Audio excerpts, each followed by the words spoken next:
Okay, well, let's get started. Welcome, everybody. My name is Sid Ziegler. I'm from Outsports.com. I have been talking to Amazin for 18 months about doing something like this, elevating the voices of Asian and Asian-American LGBTQ athletes. And so it's a pleasure to finally have these incredible people joining us for this conversation that I think, is probably the first of its kind. Neither Amazin nor I really know of one that's happened like this. If you have a question, you can ask it a couple of different ways. You can write it in the chat, or there is a little Q&A button at the bottom of the screen, and we will get to the questions as soon as we can. But I just want to introduce Amazin LeThi and hand it off to Amazin, who's going to be directing the conversation. Thank you, Syed. Thank you, everyone, for joining today. This truly is going to be a wonderful conversation between Asian LGBTQ athletes. My name is Amazin LeThi. My pronouns are she and her. Just a bit of housekeeping, as Syed said, please feel free to drop in any questions that you have along the way, and we will surely try and answer as many as we can. I'm an athlete ally and Stonewall UK ambassador. I'm a 2020 change maker and the first Asian LGBTQ athlete to be honored at the Brooklyn Nets Pride Night this year with the game ball delivery. I have 3 other amazing Asian athletes with me. I have Tadd Fujikawa, the first male professional golfer to publicly come out as gay.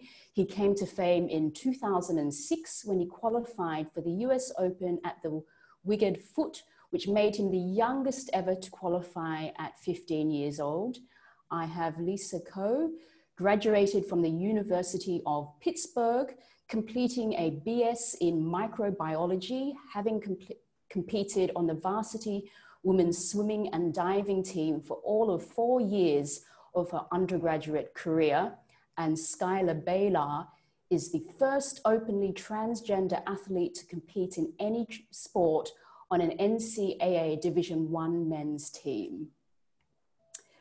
I think we always talk about our challenges and barriers as Asian LGBTQ athletes because it takes such great courage for us to come out and live authentically because there are so few Asian LGBTQ athletes at the professional level, let alone Asian athletes. So really, I just wanted to start by everyone sharing their journey of the person that they became today and how being an openly out athlete has transformed you professionally and personally. And if you're able to share some of the triumphs along the way. Let us first start with Lisa. All right, so I grew up in a pretty conservative religious household. That's kind of like the general narrative on a lot of LGBTQ adolescents, and I didn't really get the opportunity to fully explore my identity and express myself until I got to college. And even then, I still kept mostly to myself and my friends. And it wasn't until I ended up coming out to my parents my junior year of college that really allowed me to fully just go all in. And then my senior year, I had my Outsports article, which really kind of opened the doors to me being okay, now I'm a public face, which is an interesting feeling. But I think, freshman year me would never have seen this coming, and that's a personal triumph in and of itself. And me, Lisa, you're an adoptee as well. So you have multiple intersecting identities that you share as an Asian person and as an Asian LGBTQ person. How do you feel they have shaped in terms of being able to stand in your truth? Because obviously we have a completely different perspective in the sense that, we weren't brought up necessarily in an Asian background. It's a different kind of journey that we have to form our identity. Yeah, I guess I kind of tackled, like, even though I do have these intersecting identities, I kind of tackled like my sexuality and my ethnic identity at different points in my life. Um, I feel like my ethnic identity is kind of just pushed to the back of my head because um, it's just easier to be like, oh, I have white parents, like I don't have this Asian upbringing, you know, I'm like the whitest Asian you'll know. So, and you know, so I really like started to address my sexuality before assessing my racial identity. I think honestly because the fact that I'm Asian was harder for me to really digest and delve into. Yes, I mean, I feel the same way as well in terms of, you know, exploring my sexuality, but at the same time, that journey of finding my Asian identity as well. And I want, and for me, just to lead into Tadd in terms of, you know, the journey that you have had, because you started your professional career so young in terms of, you know, at 15. So you've been in the game for a very long time before you decided to come out. And I still remember that Instagram post as well. And I think like many Asian LGBTQ people, feeling the sense that, you know, we're reading a mirror image of our own stories. Yeah, I mean, so I grew up in Hawaii, so I really didn't have the racial identity crisis that you had. But you know, I did judo since I was like 4 years old. So 4 until about 11 or 12, I did that very like competitively.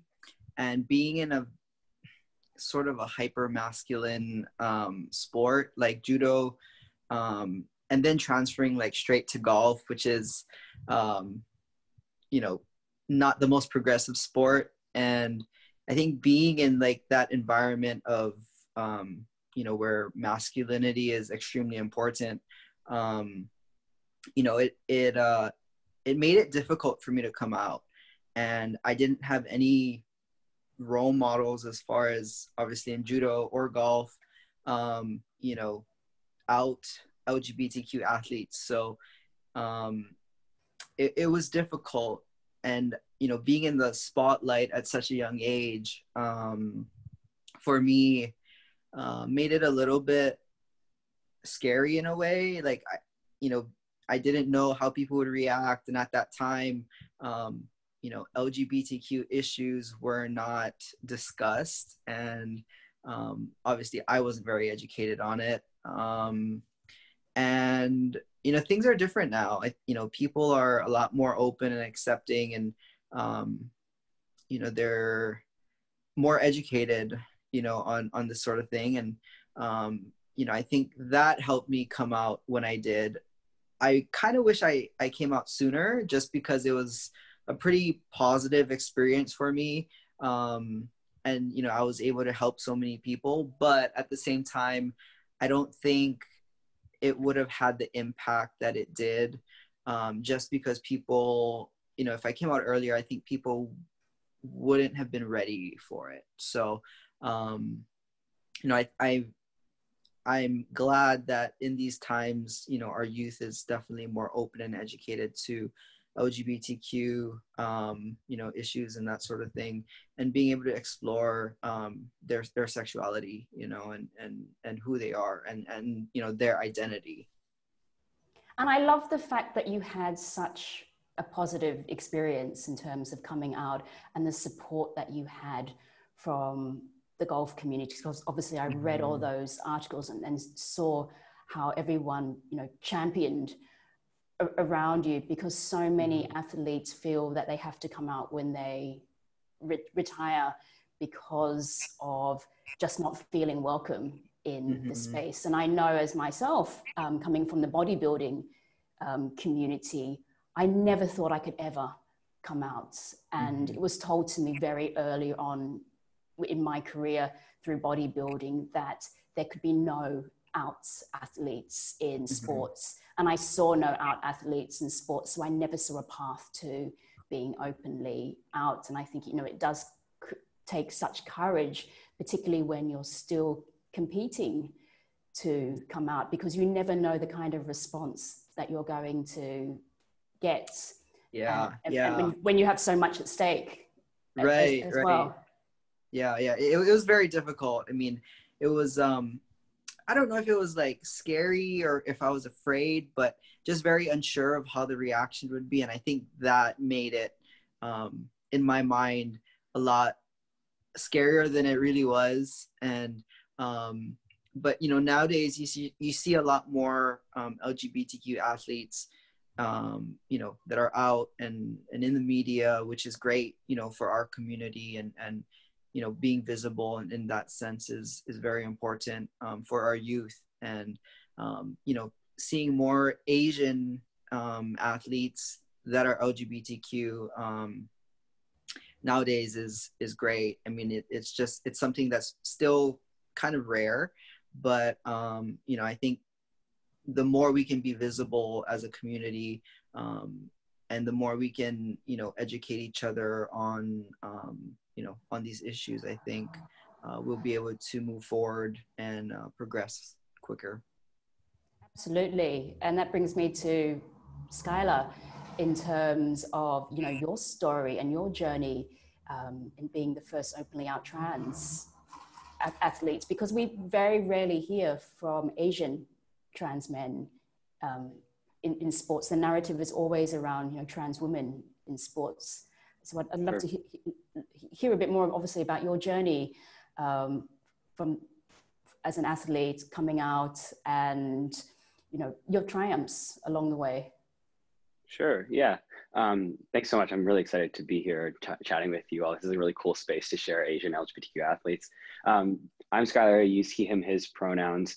I've been a swimmer my whole life. Swimming has always been the biggest part of my life as long as I can remember. I'm sure many of you can align yourself with that, as sports kind of being something that you started with.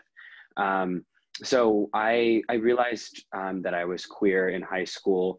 I knew that I liked girls. I thought I was supposed to be a girl, so I came out as gay at that time. I actually didn't come out in any swimming like scenario. I didn't like tell anybody in the swimming world because I was so terrified of being an out athlete, kind of as everybody here has touched on. I think swimming's a fairly conservative sport as well, or at least historically was. And so I remember a lot of my teammates saying fairly homophobic things consistently. And so I thought I just wasn't going to deal with that.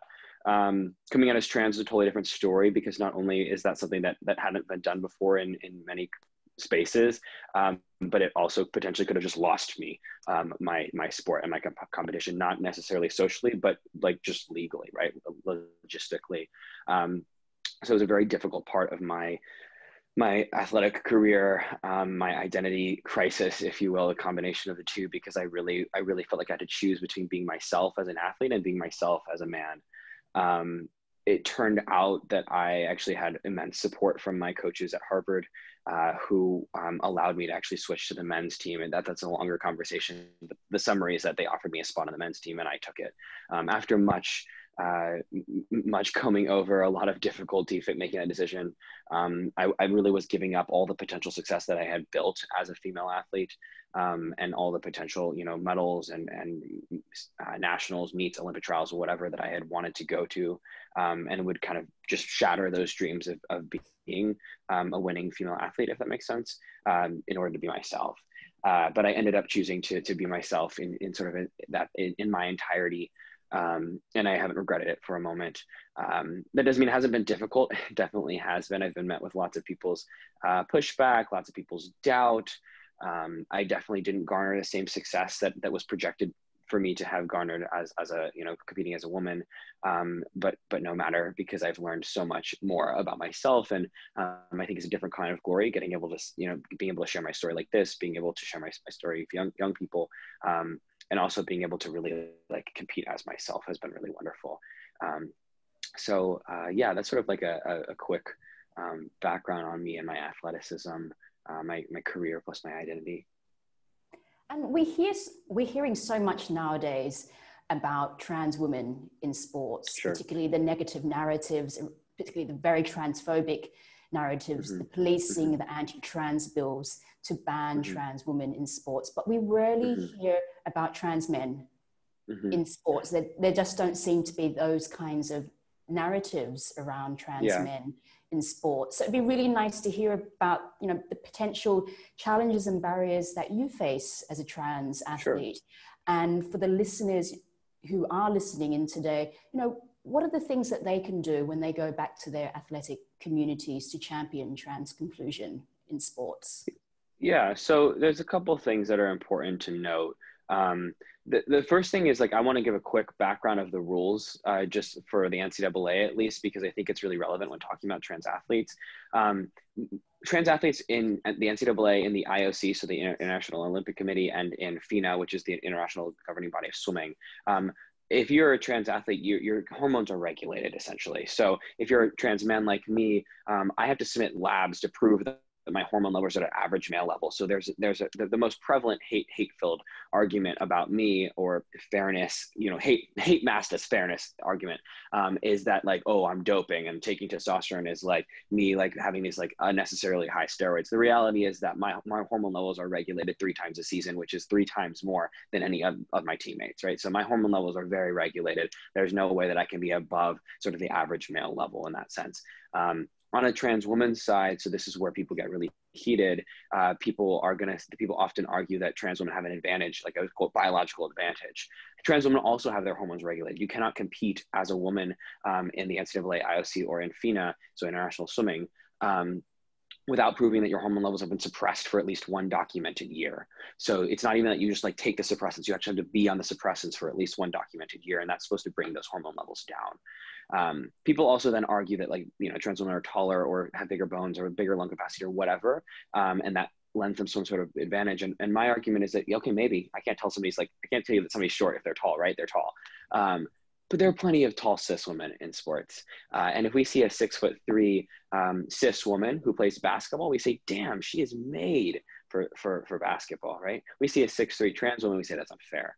The reality is that's actually transphobic. It's often racist, it's sexist, it's misogynistic. And there's all these other isms that are built into that statement that actually have nothing to do with fairness. They are all just bigotry masked as a fairness argument. So I encourage, kind of in direct answer to your question, people talking about trans inclusion in sports to really educate themselves on, first of all, the rules about what's going on. And second of all, understand that biology absolutely differs in sports. Of course, people's bodies are different. That's how people work in sports. If everybody had the same exact body, would we even have sports, right? That sports is about using your body and using how your body is different. Also, by the way, not all tall people are good at sports. Not all people who have like big hands are good at sports. There are plenty of really terribly athletic, or non-athletic rather, tall people, right? There's also a lot of short people who are really good at sports. So I give that argument sort of, and that framework and background, so that folks who are listening can probably hopefully use that in conversations with other folks. With my experience specifically, sorry, this is sort of a long answer, but with my experience specifically as a trans man, my experience is often kind of like shoved to the side, and people don't care as much because they're not threatened. So the most common hate that I get is like, oh, how can you possibly keep up? Like, you're really just a woman. How are you going to beat men? And there's really no argument in response to that, except for that I did. So like there's like, it's like a yes or a no type of thing. Like, I can prove that I have, and that's really it. So I used to feel really insecure about that, but over the years, especially as I got faster and I was able to beat almost more than 85% of men in my event in college, I was like, the numbers speak for themselves, and I have no need to say more than that. Do you feel, because when I think of sports, women are always policed in sports. When I think of Serena Williams in terms of what she's wearing, you know, and then she says, but the male tennis player, he was sitting on the sideline with his t-shirt off and no one says anything. And when women play more athletic sports, then they always assume that they're a lesbian anyway. Do you feel that as a trans man in sports, there comes a certain privilege that you now have that, you know, trans women don't have, and women in general don't have in sports? And how, you know, how do we dismantle this privilege in sports? Sure. Because actually we don't have conversations around how we dismantle. We have conversations around how we dismantle racism, how we dismantle homophobia, transphobia, biphobia, sexism, but how we need to dismantle the privilege and the toxic gender norms that we have within sports. Sure. I mean, I think what you're talking about is the patriarchy, right? So we're thinking about how women are constantly policed from an oppressive standpoint of this is how women's bodies need to be, act, look, feel, whatever, right? And the point of a woman's body is for X, Y, and Z, which is usually for a man or whatever. Like I'm talking about in the patriarchal sort of gaze. And do I have privilege as somebody who transitioned into like what people receive as manhood? Absolutely. I walk around with male privilege, and that is something that was incredibly jarring to me at first. I mean, there's an entire erasure of like my history as a queer person, my history in womanhood, my childhood of girlhood. And it's been strange, but it's something I have to wholeheartedly accept and then wield very, very mindfully. I think dismantling it is going to come from a couple different angles. We're going to, first of all, raising boys differently. I think right now we raise boys to like, oh, that's just how boys are. That's just locker room talk. Like, oh, boys will be boys. Like these messages are incredibly toxic. And it gets down to even messages that are supposedly positive, like, oh, just man up, right? Grow a pair, right? All these kinds of comments are, you know, be a man. These are all things that introduce a toxicity towards men and boys specifically that destroy their ability to be soft and to be gentle and to be humans that are like whole, right? And I see that all the time, especially with like men that I interact with, which they've just been taught that they're not allowed to hold any of these kinds of quote feminine things. And I think the more we can raise children, raise boys and girls similarly, in that we raise boys with that ability to be soft and raise girls with the expectation of being assertive instead of submissive, I think that will help that. It's also about top-down influence. So it's about coaches not standing for that. Far more hatred, bigotry, sexism, misogyny is taught through silence, not through active actions. It's through coaches not saying something when somebody says something bad. It's through coaches not calling out homophobic, racist, sexist, misogynistic behavior and condoning it through their silence. So I think those are sort of the main things that are going to come through that. I think it's longitudinal. It's a very long process. And it takes a lot of people educating themselves and being more compassionate in that space and kind of unlearning what society has taught them. But that's sort of like a very broad answer. I'm not sure if that's what you're looking for. And Lisa and Tadd, do you have anything that you would like to say? Go ahead, Lisa, if you do. I was going to say, go ahead, Tadd. I mean, I think Skyler pretty much hit it home. Yeah. No, absolutely. We also have some questions coming in from the audience. This is a great one. What does it mean to you when you see another Asian LGBTQ athlete succeed in sports? Does it mean something more to you? Why or why not? Tadd? For me, race has never been really like a thing for me. I'm not sure why. I don't, you know, it's not something that I recognize. It's not something that like comes to the forefront of, you know, when I see LGBTQ athletes, you know, perform well.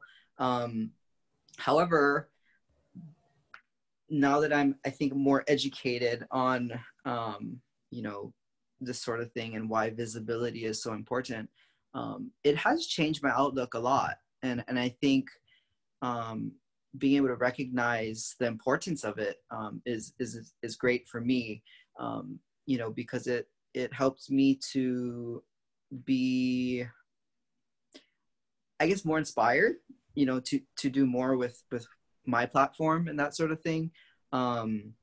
But yeah, I mean, it's great to see other LGBTQ Asian athletes do well in their sport. I mean, it's great to see LGBTQ athletes, period, you know, but, you know, being Asian and visible, I think is very important for our society and our community. And Lisa, what do you feel? And it's interesting as well, because obviously you're an adoptee, from an adoptee's perspective.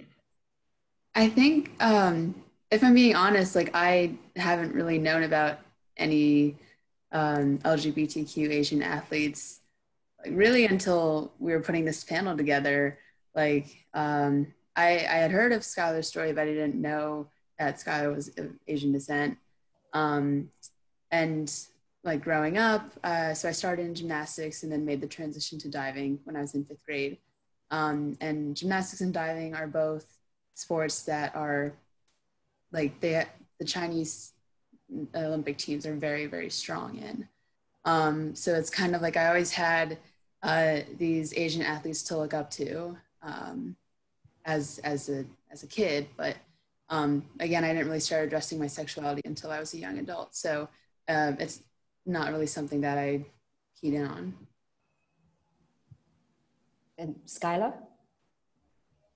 I mean, as everybody's been talking, I've been trying to think of what other Asian LGBTQ athletes I know of, and I think they're all sitting on this call. So I can't think of any, like, seriously.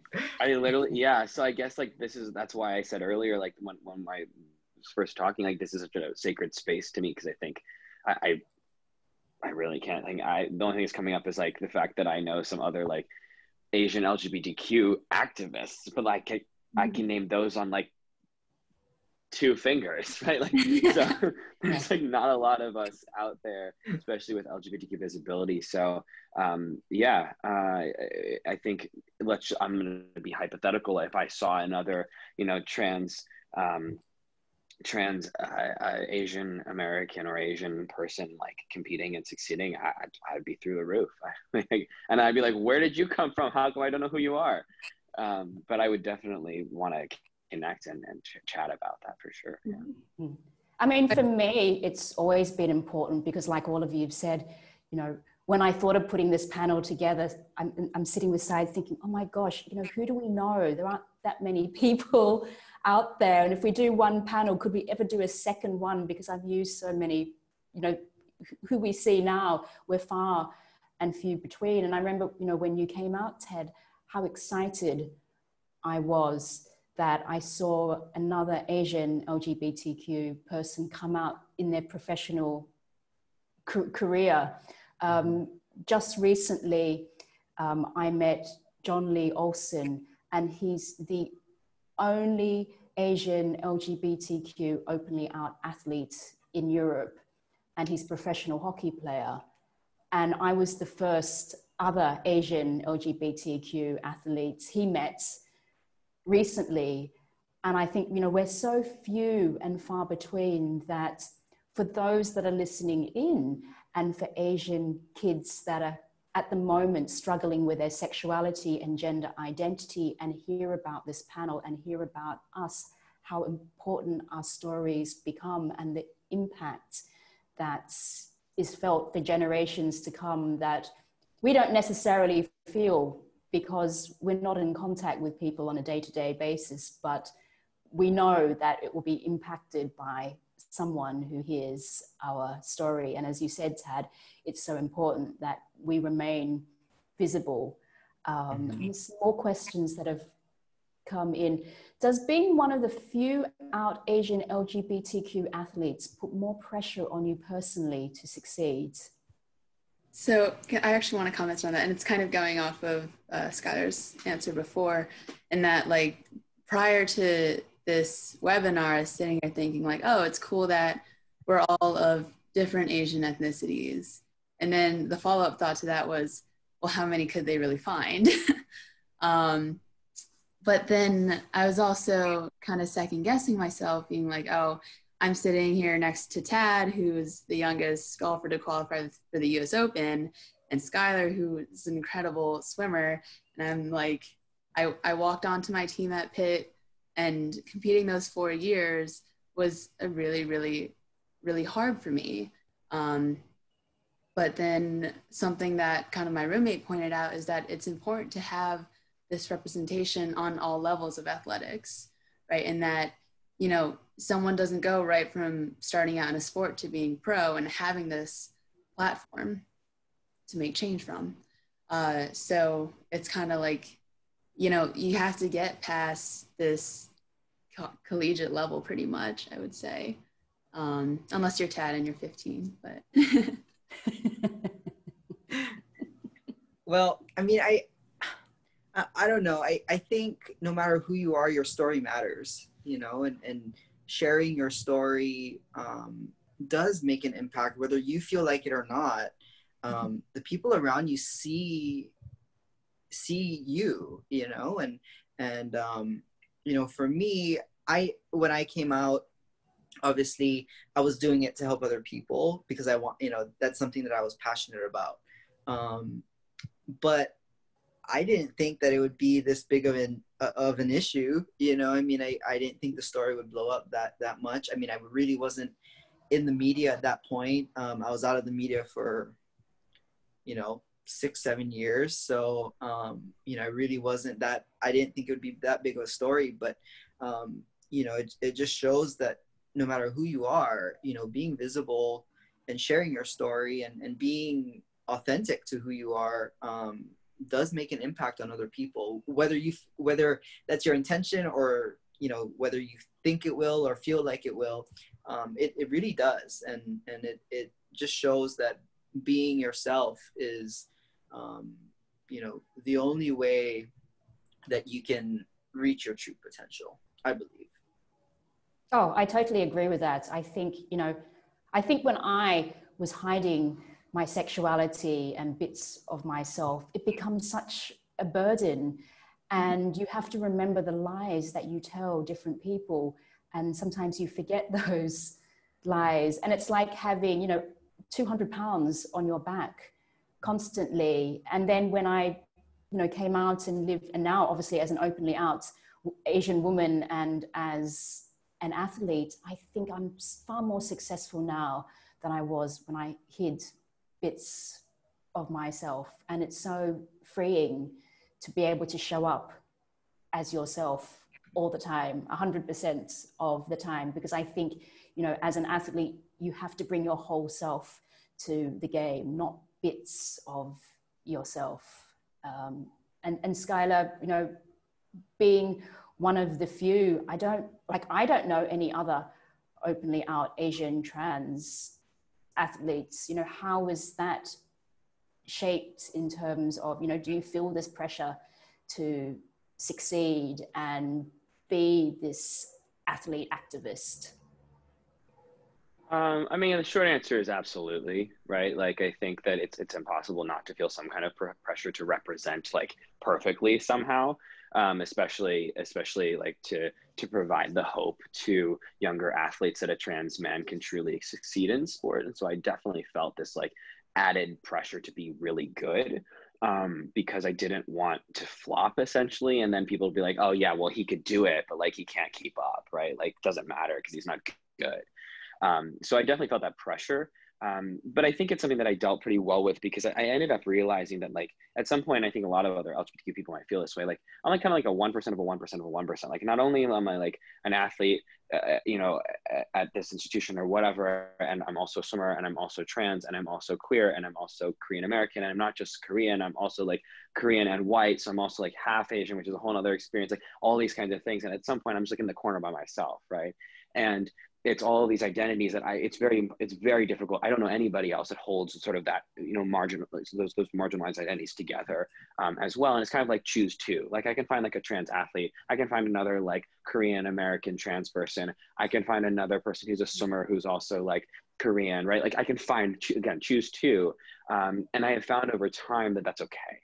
And I think that's been a really important journey for me to recognize that while I might not have somebody who mirrors my identities in that way, that I am not alone and I can still find support in that. And so I encourage other folks as well who are listening along. If you're not mirrored in one of us or mirrored in somebody that you see online, that doesn't mean that you're alone. That means that you might need to find your experiences in pieces, and that's okay. And I think that is how I kind of conceptualized that sort of like pressure, if that makes sense. And it ended up relying on my teammates, relying on my Asian teammates, relying on other LGBTQ people who were not teammates, but who were trans or Asian American as well. And kind of, again, finding pieces of support and then allowing that to kind of coalesce in myself as like a whole support. And I love that analogy that you have in terms of, and that's so true that, you know, someone may not find their story in your story, but they may find bits of their story in your story, and my story, and Lisa's story, and Tadd's story, which makes a whole story of who they are. Exactly. And we've just had another question from someone I know, John, thank you. It's just been confirmed that the Pride House Tokyo will be a permanent fixture, opening next month and remaining as an LGBTQ meeting place and safe space after the Olympics, with a mission to inspire change in both sports and society. How significant is this, and will it resonate in other parts of Asia too? I just got like goosebumps. I didn't know that was a thing. That's awesome. No, I knew there was a Pride House, but I didn't know it would be a permanent fixture. You know, I think with the movement in LGBTQ movements in Asia, you know, it has been rising for a period of time, but countries need to look to other countries in terms of, you know, what's happening. And I know that, you know, having a permanent Pride House now and leading up to the Olympics and what that will mean as a global platform and then as a permanent fixture will absolutely resonate in other parts of Asia in terms of what is possible. And I hope that that provides a positive template going into other countries where there are going to be major sports games. Tadd, Lisa, Skyler, would anyone like to chime in on that question as well? I mean, yeah, I think it's I think it's great just to see. Well, Japan is not the most LGBTQ friendly, you know, when it comes to that sort of thing, and just, you know, seeing that and knowing, you know, that is actually like a thing, and we can, you know, we can feel safe in that space. I think is very important, and you know, I think, like you said, other Asian countries kind of tend to follow each other. You know, they very much you know, feed off of each other in that way. So hopefully, you know, it will be the beginning of better things to come, you know, for all of us. Yes, and I hope this provides a domino effect with other countries. And we've seen this with marriage equality that happened in Taiwan. Now other countries like Thailand, Cambodia, you know, are thinking of marriage equality. Obviously in Japan, you don't have marriage equality, but you have civil union in many different cities. And I believe another city has just passed civil union. And going back to, you know, representation matters, and being able to see a mirror image of yourself represented in sports and in the media. You know, we know that Asian people, just in general, we're very invisible across the media. I mean, in Hollywood, we only still make 1% of our leading roles. Over the last few years, it's only in recent times that we've even started to see Asian LGBTQ representation, particularly with Black Lightning, with Chantal Tui playing the first Asian LGBTQ superhero who happens to be in love with the first Black lesbian superhero. So what does it mean for you knowing that the first Asian VP pick happens to be Kamala Harris?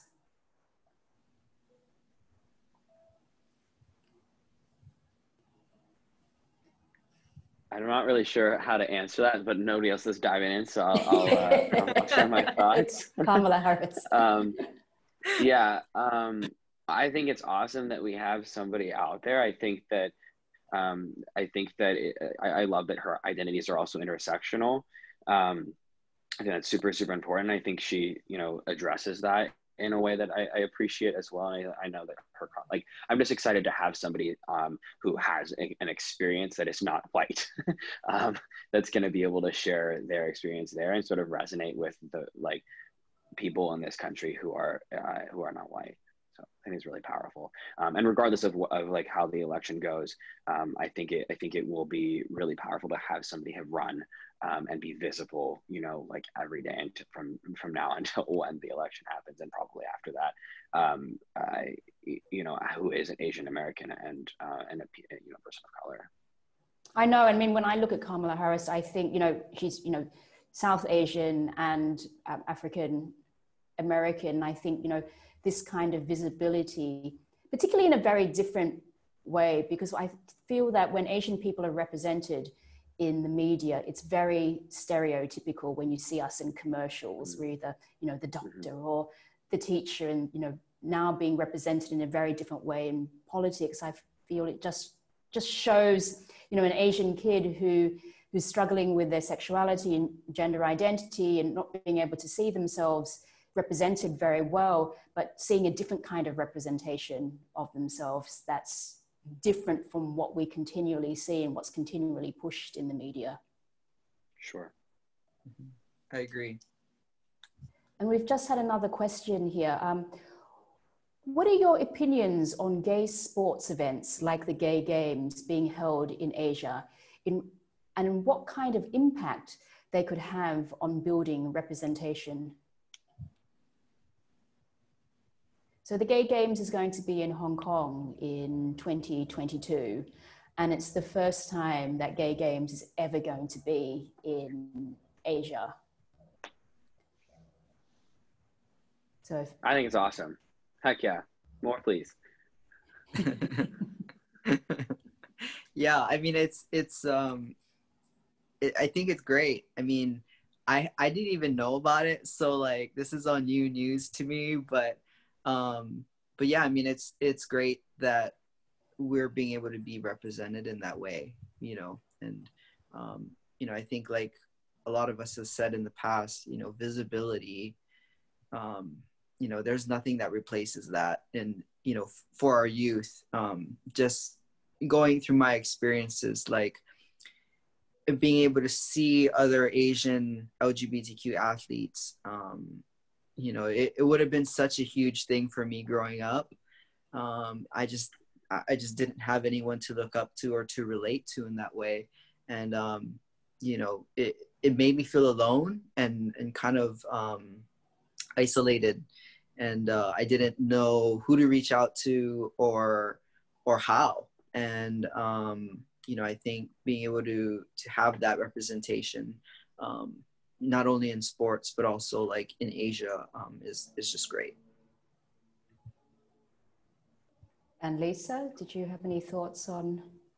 Yeah, I guess just like it's like how Tadd was saying, is having that representation in Asia is like, this is not just a Western movement, right? The fact that the Gay Games are being hosted in Hong Kong is a really, really big step forward. I think so as well. And it creates a platform where we can have conversations, particularly in the West, around championing Asian inclusion in sports. One of the main conversations that I'm having around this is the fact that, over the next few years, we will have most of the major sports events in Asia, including the Gay Games. And, so many countries, including the US, are taking their best athletes into Asia, but not taking their best Asian athletes into Asia. But so few of us will be going to the Games, and obviously so few Asian LGBTQ athletes at, the Olympic level will be going to any of the major games. So I think, the Gay Games, resonates far beyond, its, initial games in Hong Kong, as Tadd says, and everyone says, in terms of representation. And, obviously something that I always talk about is how we can be better allies and advocates to each other. And we always talk about how, those that aren't Asian, how they can be better allies and advocates towards us. But, what about Asian athletes in terms of how Asian athletes can be better allies and advocates within our own community, and, how Asian LGBTQ athletes can be better allies and advocates to each other, because we don't have a network where we can all, connect not just Asian LGBTQ athletes, but, you know, all Asian athletes across the board. You know, other communities, you know, do have networks. Other athletes, you know, they may be on a WhatsApp group.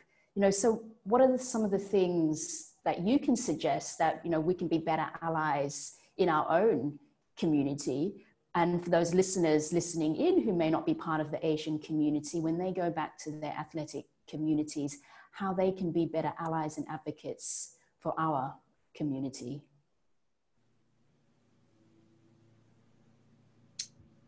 I'll go first. So, I mean, there's a lot of different ways. I mean, you know, just by being open and you know, I guess showing kindness to each other is, you know, the first step. You know, I personally haven't seen too much hatred with, you know, with LGBTQ athletes in sports. I know of a lot of stories in golf and, you know, and other sports as well. But I think a lot of people are a lot more accepting towards that nowadays. I think it's just, I don't want to say becoming a norm, but, you know, I feel like there are a lot more LGBTQ athletes that are open, you know, in sports. And I think that's important. However, I feel like, you know, we can be allies towards each other just through being visible, being open, and just talking with each other, just like as we are right now, you know, creating conversation and, you know, not being afraid in a way. I know for me, I've connected with a lot of LGBTQ athletes and, you know, just people in general, just through talking and social media and that sort of thing. I do wish we had some sort of like app or chat that, you know, we could all just, no matter what sport we play, you know, we can just talk and kind of relate to each other in that way. I know for me, I've related to a lot of other LGBTQ people, and I have quite an easier time relating to people like me. And, you know, I've made some great friends that way. So I don't know. I mean, I think there's a lot of different ways. I also did want to point out that using our pronouns, as mine's are he, him. But I think using our pronouns and making that somewhat of a normality, I think is important. You know, just sparking the conversation about that, I think is a step in the right direction for our community. And maybe we need to start some kind of private face group. Yeah, something. I don't know. I was just thinking about that. Yeah, something. I don't know. To jump off of that, I think, yeah, so normalizing pronouns I think is huge. I think all the things that I would want to say about this are not specific to Asian LGBTQ folks. It's like being an ally, period, right? Like I think that these sort of things that I'm thinking of are for anybody who wants to be an ally. And I think normalizing asking for pronouns is really, really important. And the way one does that, people are like, well, I don't know how to ask for pronouns. Share your pronouns. You say, I'm Skyler, I use he, him, his pronouns, like really simple. For anybody who's going to be resistant to that, the analogy I always use is if you see somebody who, quote, looks male walking down the street, you don't go up to them and say, hi, John, how are you? You say, hi, what's your name? Right? You don't assume everybody who's presenting as male is named John. So let's also apply that to pronouns, like ask somebody for their pronouns or share yours. I guess, and share yours. So that's sort of the first thing. The second thing I always think about is correcting people when they misgender trans people. So like, even if I'm not in the room, I want my friends to be correcting somebody when they misgender me, or somebody, even they're not my friend, they know who I am, they should be correcting me. That goes for other people like Caitlyn Jenner, for example. If somebody calls Caitlyn Jenner Bruce, you correct them and you start a conversation about them, and you're an ally, even when Caitlyn is not in the room, right? Or on TV or whatever. So I think it's huge to protect people, trans people's pronouns, period, of course, but trans people's pronouns especially, because it's the simplest and most, affirming way to see a trans person is by using their pronouns correctly.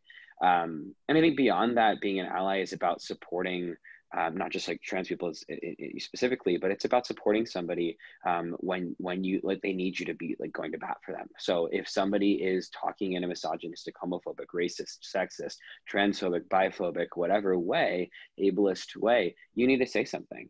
And I think I said this earlier, but far more hatred is taught through people's silence and condoned through people's silence than any other action. And so when we sit by and we quote, innocently bystand, we are not innocent and should not be bystanding. There is no such thing as a silent or a passive ally. There is only active allyship, and allyship should be loud.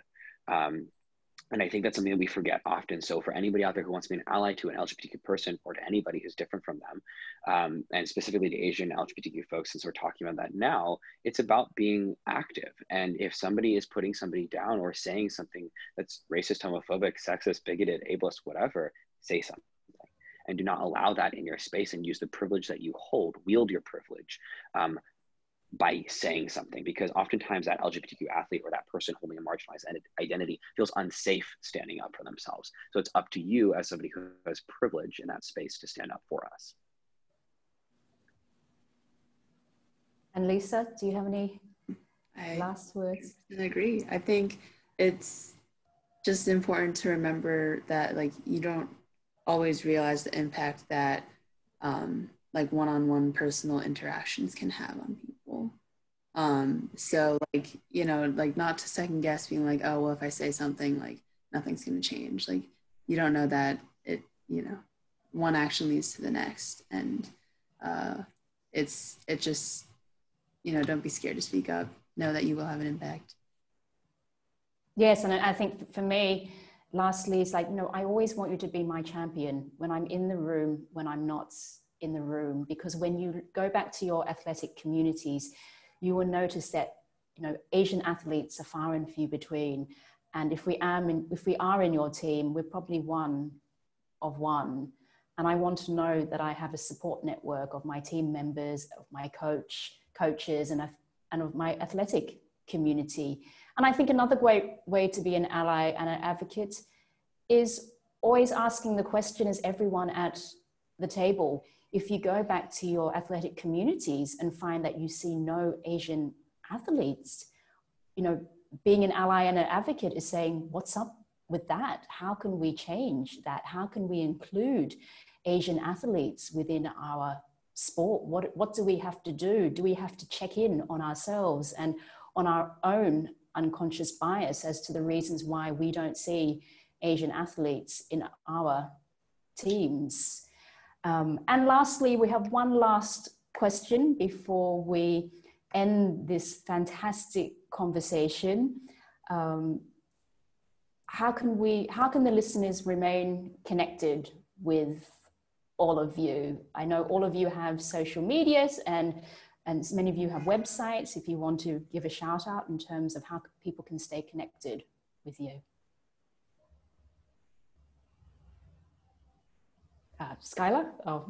Sure. My Instagram is Pink Manta Ray. So pink like the color, manta ray like the animal, and all of my handles are pretty much that.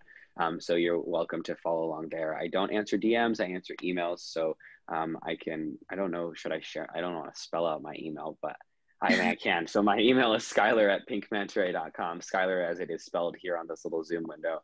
And then @pinkmantaray, my Instagram handle.com. And I answer all my emails. So if you have questions, you feel free to reach out to me. And I also offer 30-minute video chat support sessions, mentorship sessions for folks, especially LGBTQ folks who are struggling.